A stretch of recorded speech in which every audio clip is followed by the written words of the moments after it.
again, darling viewers, it's Jen here at Check Her Joy. This time I'm reviewing Once and Future. This is a queer, female-led King Arthur retelling set in space. It is written by Amy Rose Capetta and Cori McCarthy, and I listened to the audiobook for this, which is read by Lauren Fortgang. May have mispronounced this name, sorry, they're all down in the description below. So like I said, this is a retelling. Part of it follows Ari, who was a young girl who pulls Excalibur out of a tree on Earth, and that awakens Merlin. So part of it follows Ari, who is the 42nd reincarnation of King Arthur, and part of it follows Merlin, the same Merlin from the original stories, who is just really, really old. Or rather, really, really young, because Merlin has been aging backwards.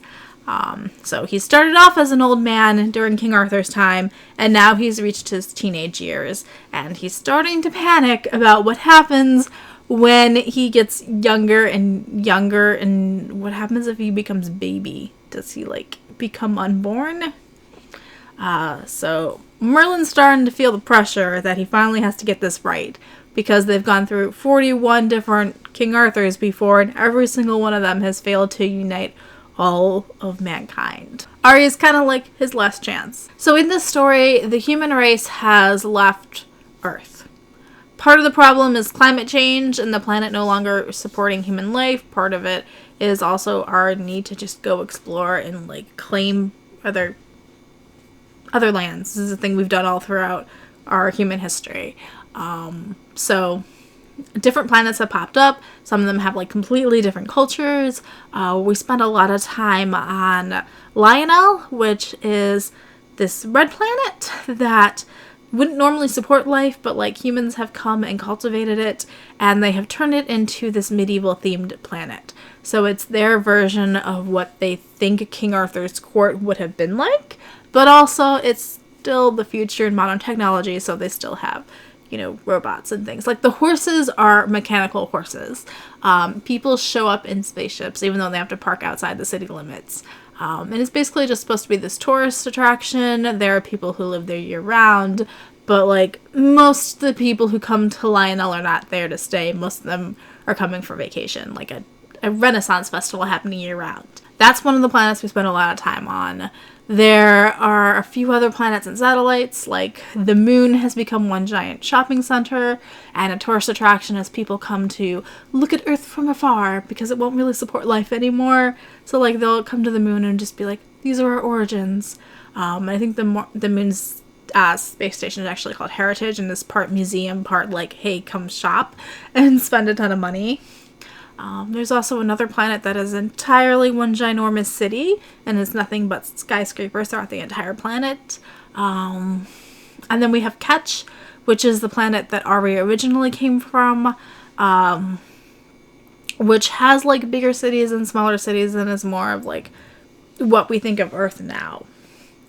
The entire galaxy has kind of been taken over by this one corporation called Mercer.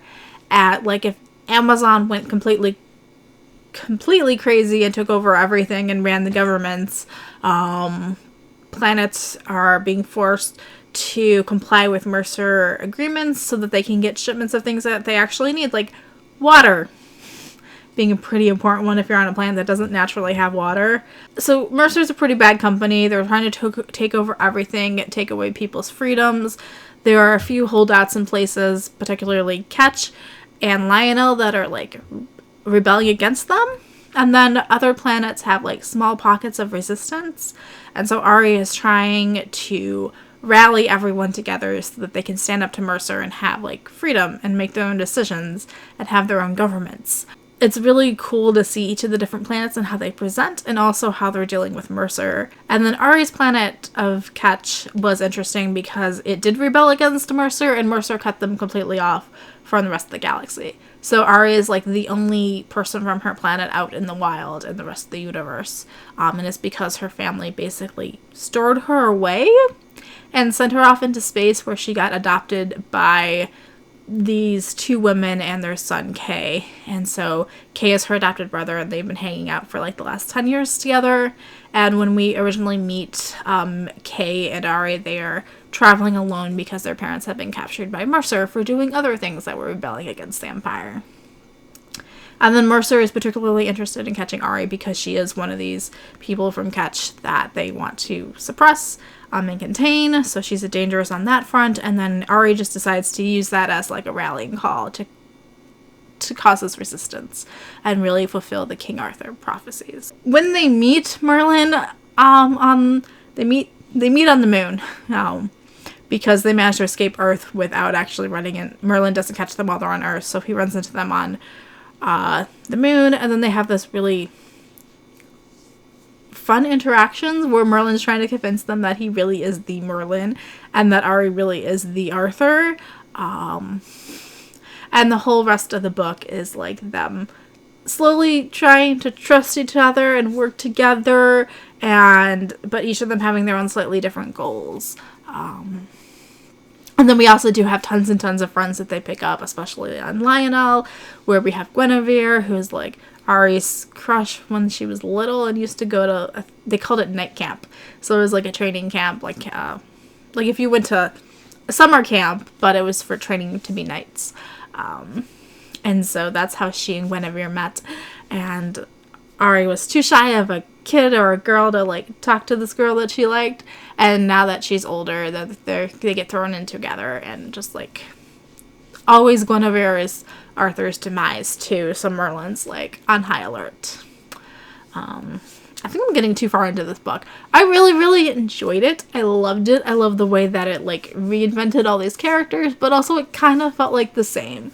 Like Ari's a completely different character than King Arthur, but she shares a lot of the same traits of being brave and being a good leader and caring about her people, but also has a lot of the same flaws too that you're watching and you're like, oh gosh, don't trust Gwen too much.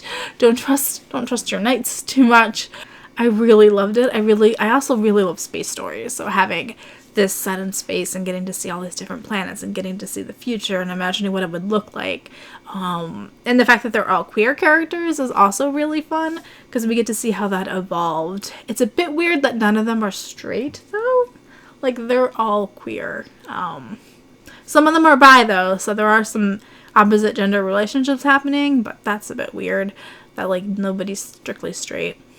But it could also just be that these are our main characters and they just happen to all be queer. There's also racial diversity in them. Ari, like I said, is like Middle Eastern, whereas Merlin and Guinevere, I think, are depicted as being white. Honestly, I was losing track of who was what, presenting as what nationalities and what colors and stuff, because it doesn't really matter to their characters. Especially listening to an audiobook, I was mostly picking up on character traits, like personality traits. I love the way that it deals with gender issues also. So one of the main characters is non-binary. Lamb presents as non-binary and uses they and them as their pronouns. And then we also have Ari, who is King Arthur, but now like this is the first time King Arthur's been a woman, and that kind of changes the dynamic with Merlin a little bit.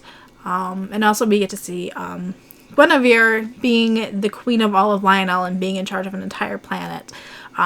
So lots of really cool characters. There's also Jordan, who's another female knight, and how she's probably the best knight out of all of them, even though she's female. So it was a ton of fun. Crazy adventures, likable characters, absolutely adored it. Totally a 5 out of 5. I think it's a duology. There's definitely another book coming, so I'm excited for that also. Although if you want to end a complete story, just don't read the epilogue. Because, like, it wraps everything up, and then there's an epilogue where it starts setting up for, like, a book 2. This book also plays back with a lot of pop culture references.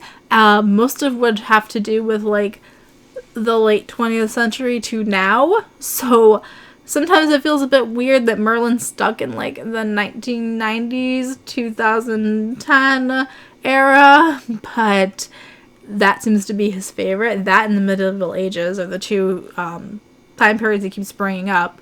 Even though he's lived for he's been brought out 40 times, he should have more than just 2 areas. But I did appreciate seeing the pop culture references. So I enjoyed and highly recommend Once and Future by Amy Rose Capetta and Cori McCarthy. Let me know in the comments below if you've read this book. Do you have any other King Arthur stories that you love? Like, I really love King Arthur stories. Please give me more. And I will post links to related books down in the description below if you want to check out more reviews. And yeah, this was so much fun. 5 out of 5 stars, guys. Loved it. So peace out. I love you guys, and keep reading. Bye.